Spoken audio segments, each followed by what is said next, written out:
Hello అండి, నేను ఝాన్సీని, మన అడగర్ల ఝాన్సీ ఛానల్ నుండి మాట్లాడుతున్నాను. ఈరోజు ఒక టాపిక్ గురించి చెప్పుకుందామండి. అదేంటంటే, ఇప్పుడు మన హైదరాబాద్లో మిస్ వరల్డ్ పోటీల కోసం వచ్చిన వాళ్ళంతా హడావిడిగా అటు ఇటు తిరుగుతూ అన్ని ప్లేసులు చూస్తూ ఫోటోలు తీసుకుంటూ ఎంజాయ్ చేస్తున్నారు కదండి. అయితే ఈ సందడి పేపర్లో చూస్తున్నాం కదా. వీళ్ళందరికంటే ముందు మనం ఐశ్వర్యరాయ్ గురించి చెప్పుకుందాం. ఆమె ఒక మంచి ఆమె వలన ఒక మంచి విషయం జరిగిందట. అదేంటో మనం చెప్పుకుందామండి. అది నాకు ఈ మధ్య తెలిసింది. అయితే 1994లో మిస్ వరల్డ్గా ఐశ్వర్యరాయ్ గెలుపొందారు. మిస్ వరల్డ్కు ఉండవలసిన లక్షణాలు ఏమిటి అన్న కమిటీ ప్రశ్నకు కరుణామయురాలై ఉండాలి, అణగారిన వర్గాల పట్ల సానుభూతి చూపాలి అని ఆమె చెప్పారట. ఆ పోటీల్లో అడిగిన క్వశ్చన్కి ఆన్సర్ అనమాట అండి ఇది. ఈ ఆన్సర్ అందరినీ మెప్పించి పోటీలో నెగ్గేటట్లు చేసిందటండి. దక్షిణాఫ్రికా సన్ సిటీలో జరిగిన 44వ మిస్ వరల్డ్ పోటీలో దాదాపు 87 దేశాలను ఓడించి ఐశ్వర్య మిస్ వరల్డ్ టైటిల్ గెలుచుకున్నారు. బాహ్య సౌందర్యం కంటే వ్యక్తిత్వం, ఆత్మవిశ్వాసం, కరుణ వంటి గుణాలే ముఖ్యమైనవని చెప్పే ఐశ్వర్య ప్రపంచ సుందరి పోటీల్లో స్విమ్ సూట్ రౌండ్పై అభ్యంతరం తెలియజేశారంటండి. అప్పటి వరకు అంటండి ఈ పోటీల్లో పాల్గొనే వాళ్ళకి స్విమ్ సూట్ కూడా వేసుకుని ప్రదర్శన చేయమని చెప్పేవాళ్ళట జడ్జెస్. అయితే ఈమె ఏం చెప్పారంట, ఆ స్విమ్ సూట్ రౌండ్లో నేను కంఫర్ట్గా ఉండలేను, నేనే కాదు మిగిలిన కాంపిటీటర్స్ కూడా ఇలాగే భావిస్తున్నారు, ఇదే భావంతో ఉన్నారని దాన్ని క్యాన్సిల్ చేయాలని ఆర్గనైజర్స్కి చెప్పారటండి ఆవిడ.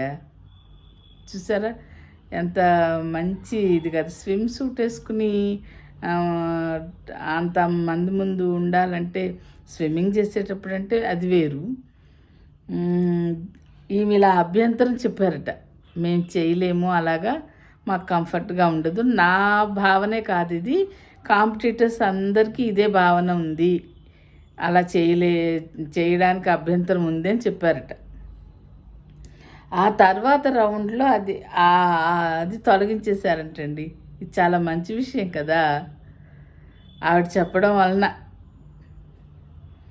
ఆ పోటీలో ఆవిడ కిరీటం గెలుచుకోవడంతో పాటు photogenic Miss World, continental queen of beauty టైటిల్స్ను అందుకున్నారు. తర్వాత బాలీవుడ్లో యాక్టర్గా ఉన్నారు. ఈమె ఊరు మంగళూరు.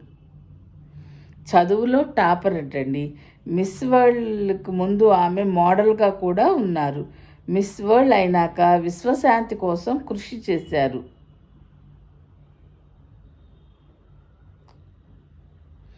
లండన్లో 1 సంవత్సరం శాంతి రాయబారిగా పనిచేశారు. 2012లో United Nations program on HIV ప్రోగ్రాంలో హెచ్ఐవి ఎయిడ్స్ కు గుడ్విల్ అంబాసిడర్గా నియమితులయ్యారటండి ఈవిడ. ఐ డొనేషన్ ప్రచారంలో బ్రాండ్ అంబాసిడర్గా కూడా పనిచేశారు. ఆమె సేవలకు గుర్తుగా 2 దశాబ్దాల తర్వాత 2014లో Miss World organization lifetime beauty with a purpose అవార్డుతో సత్కరించిందటండి. Lifetime beauty with a purpose అనే అవార్డుతో సత్కరించారంట ఆమెని. ఎవరు? మిస్ వరల్డ్ ఆర్గనైజేషన్ వాళ్ళు.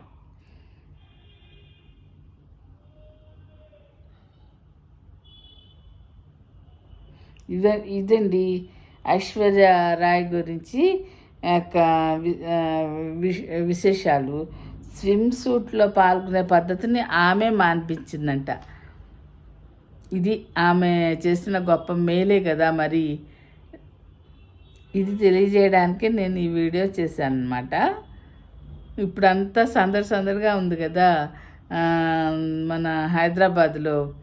అందరూ దాదాపు 116 దేశాల నుంచో ఏమో వస్తున్నారని విన్నానండి. అందరు 109 దేశాల నుంచి వచ్చేసారన్నారు. మిగిలిన వాళ్ళు రావాలనుకుంటా. వాళ్ళ గురించి రోజు పేపర్లో రాస్తున్నారు కదా.